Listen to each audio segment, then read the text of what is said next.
Kaswabe, this is the 2024 Toyota Tacoma TRD Pro.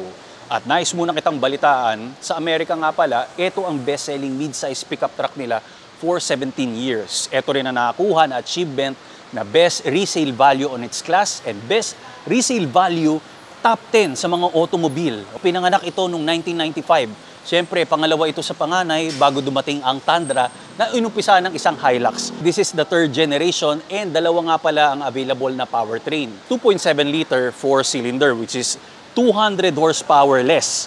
Ito yung beefed up old-fashioned na V6, 3.5 liter, mas malakas siya sa isang Hilux GR Sport. So on this video, i-check natin kung ano ang mga special features nito, exterior, interior, then after that, let's get behind the wheel para malaman natin kung ano ang kayang ibigay ng isang Toyota Tacoma TRD Pro.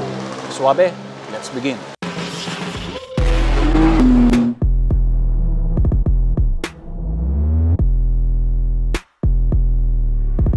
Starting sa kanyang front fascia, actually nakakatuwa at nakaka-proud kasi it has its own identity. Hindi siya gumagaya sa Hilux and even doon sa mga Toyota Tundra. Kung titingnan natin, nagkaroon talaga siya ng special treatment. Ito yung heritage grille ng Toyota, pero yung sa iba syempre, yung badge ng Toyota lang yung nakikita natin, which is very generic.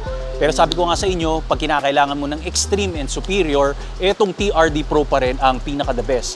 At meron pa yung special detail kaswabe. Inside the platform of our main headlights, meron kang small illumination ng TRD, tapos doon naman yung Pro. Pero pag ibang trim level, syempre, hindi nila magagawa yung ganitong klase. Ang ganda niya, pag nakailaw, lalong-lalo na yung park light lang yung gagamitin natin. Opening dyan, and syempre, meron ka rin opening dito sa hood scoop natin, which is very functional. Idagdag ko na rin na ito nga pala, napaka-aggressive, ang dami niyang indentation ng bonnet natin. Pero makikita mo, may small portion dito ng vinyl wrap na nandito ang terrain map. I think, dito nila tinetest out lahat ng mga Tacoma para dun sa kanilang performance capability. I'm not sure, pero tingin ko lang tapos may mga digits kasi, nakakatuwa lang. Napakaganda ng kanyang ground clearance. Ibig sabihin, pwede natin itackle to both on-road or off-road kasi 9.4 inches ang taas nun. Halos ganyan kaswabe. Then hindi ka pa maiilang, hindi ka kakaba-kaba, you are very confident kasi meron tayong TRD aluminum shield doon sa ilalim which is the protect lahat para sa mga components ng ating Toyota Tacoma TRD Pro. Here in the side profile, very tight yung space. Ang pangit pag nakatayo lang ako rito at hindi lahat kita yung mga detalye. At least dito, maituturo ko lahat. Plastic cladding, both front and rear. Meron tayo. Painted yung underbody niya, which is very nice para mas clean looking siya. Hindi body color talaga. Tawag dito is electric lime green. Mudguard. Then yung wheels and tires, Goodyear Wrangler. This is 265, 70 and R16 satin black finish na alloy wheels at litaw na TRD Pro. Sa loob, ito yung TRD tuned suspension setup natin. See? Yan yung coil spring, yung shocks. Ganda nagpaangas pa lalo dyan Ayun kitang-kita dito sa view na to. So fixed na running step board, bakal to. And script ng Tacoma, ang laki rin Extra large na mga fonts. Power folding side mirrors. Door release handle natin, hindi siya naka-blackout. Fuel door cap. Ito naman yung tonneau cover natin na leather. Using lift spring pa rin dito sa likod. Okay? Yung sa harap kasi naka-coil spring na tayo na suspension setup. And the best niyan na detalye is the Boss TRD Pro dito sa side panel ng ating tailgate. Hindi lang siya basta-basta sticker. Pinag-igihan talaga. Pwede mo nga lagyan ng black sticker to mas malupit yata, Here at the back, nakakatuwa kasi yung nakita ko na detail dito, yun yung inisip ko dun sa side panel Sabi ko yung naka-deboss doon na script na TRD Pro, sana lagyan nila ng kulay itim. Hindi ko alam, yun pala yung ginawa dito. Ibig sabihin, same kami ng thinking, nasa same page kami ng engineer na to. So, the camera, Toyota script sa release handle natin, tapos yung 4x4 and TRD Pro. Ngayon, meron kang small component dito na nasa corner. Pag tinadyakan natin pababa, meron kang extra step board pag aakyat ka nga pala dito sa bed ng ating Tacoma. Pag isusoli mo naman, tatadyakan mo lang ganyan. Yes, di ba? So this is your release handle. Meron ka rin keyhole. This is soft opening. Then, ang dimension dito ay 6-footer to. 75 inches and 45 naman yung width niya. Ang nakikita ko may mga LED lights ka rito, home power outlet, extra storage, and yung tie points, maybe nako-cover lang, may mga drain plugs yan. Payload nga pala nito is 1,650 pounds. Ang towing capability niya, nasa 6,500 pounds naman. Hindi ko natatanggalin tong tonneau cover kasi OEM accessory nga pala, and ayoko na rin makaabala, baka matrabaho to eh. So, akyat ko na lang. Yan. Mabigat-bigat lang yung tailgate natin. Ang special detail or special feature pa na nakita natin, yung rear windshield. Mapapansin mo, may kwadrado siya. Kasi nagbo-move yan pa sidewards. Ibig sabihin, pag meron tao dun sa pasahero, meron din tao dito, pwede silang mag-abutan ng mga drinks or snacks habang nagta-travel from point A to point B. Yung ilaw na yon, actually, that's the combination of brake light and kunyari naligaw ka sa wilderness at gusto mo magpailaw, gusto mo magpapansin, at gusto mo magpaliwanag talaga, you can use that. So by the touch of a switch button dun sa center console natin, banda sa baba ng infotainment system, sa sidewards yung pinaka-rear windshield natin na kwadrado. Kaswabe, moving sa ating engine bay, inangat ko na nga pala ang ating hood. Pero ang nakakayamot lang dito, naka-old school, paparad pa siya. Doon naman sa 4Runner na na-review natin, actually hindi ko alam kung natapos ko nang i-upload yon or i-upload ka pa lang, depende sa i-edit ko kasi. Yun naman, naka-hydraulics na siya. So, ibig sabihin, pag inangat natin, steady na, wala nang problema kasi ang bigat ng hood nito. Okay? So, yun, dito nga pala yung opening para dun sa hood scoop natin. And this is your 3.5 liter V6. This one delivers 278 horsepower and 360 Nm of torque. Mated siya ng 6-speed automatic transmission. Pwede rin maging manual transmission. Fuel consumption, 7.6 kilometers per liter. And ang 0 to 100 niya is 7.7 seconds naman. Introducing Autosport. Kaswabe, this one is the world's most innovative mobility scooter that we can get para sa ating lifestyle and sa mga kababayan natin na PWD. Madali lang to. Comes with 2 separate parts na pwede mong gawing trolley at the same time. Installed nga pala doon sa harap ang iyong illuminated LCD display for you to see the performance and enhanced lighting system para sa safety precautions pag nasa road ka or sidewalk na pwede mong ilagay sa sports car or regular car na trunk kasi maliit lang ito and very lightweight. Within seconds, ang dali lang i-assemble. Up to 10 speed ang kanyang taglay and 10 kilometers per hour ang kanyang maximum na pinartneran mo ng shock-absorbing flat-free tires for advanced performance and auto braking system. At hindi lang sa kotse, mantakin mo, pati sa tren, pwede. And flight approve ang ating baterya. Meron tayong lisensya. So, ibig sabihin, pag nag-travel ka around the world, kayang-kaya mo itong ilagay sa cabin at ibaba mo, ma-assemble mo kagad ito. Ang design nito ay talagang super passionate sila para ipakita sa inyo ang performance. So, ganun lang yon. Be active, be free, be yourself by Autosport. Ang link ay nasa description below para i-check mo na lang, kaswabe. Yes, kaswabe, welcome sa ating driver cockpit.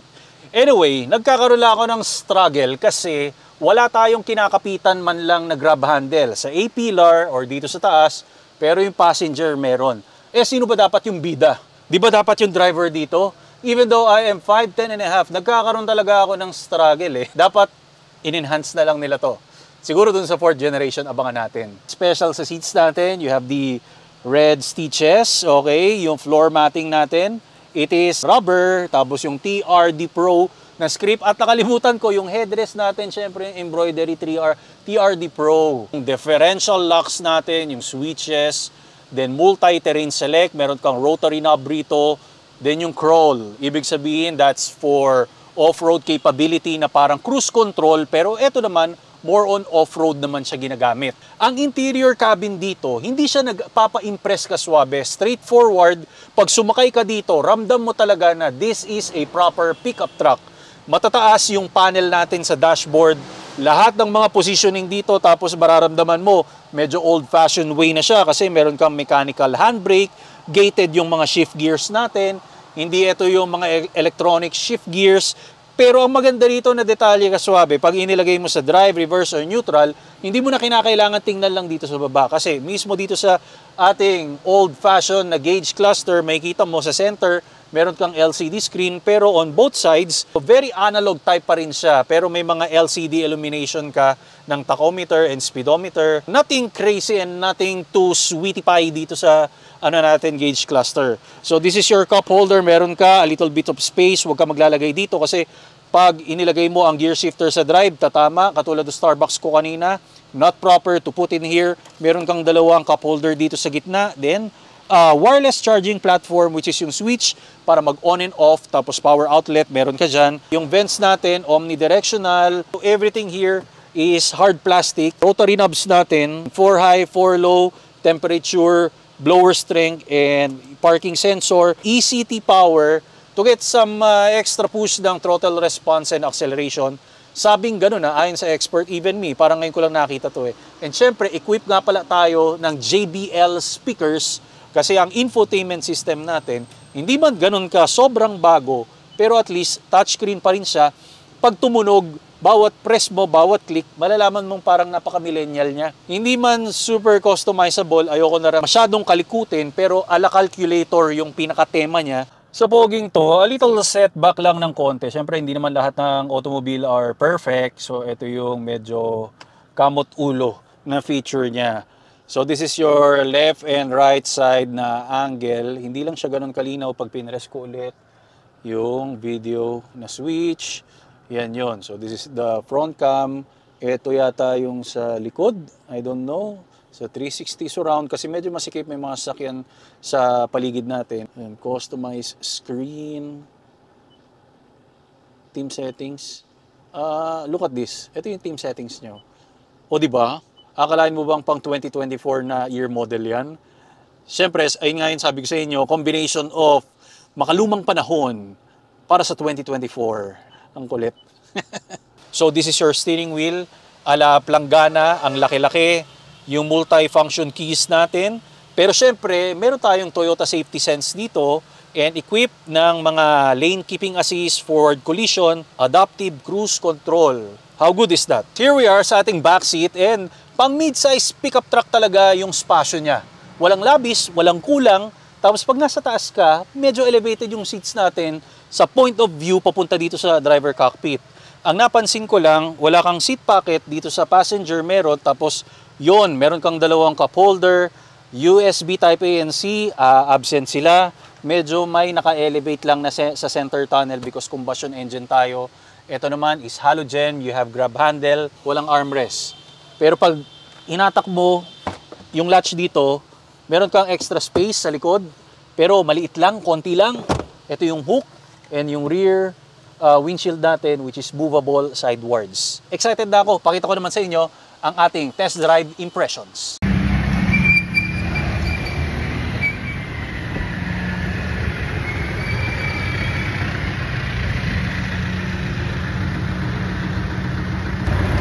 Kaswabe, I am driving the Toyota Tacoma TRD Pro. This may not be the super comfortable na pickup truck na dinadrive natin because other na mga brand kasi parang SUV na kung idadrive natin, di ba? Sobrang dali or sobrang gaan dalhin. Ito, gagamit ka ng konting brute force at mararamdaman mo na may pagka old-fashioned way yung pinaka-performance niya.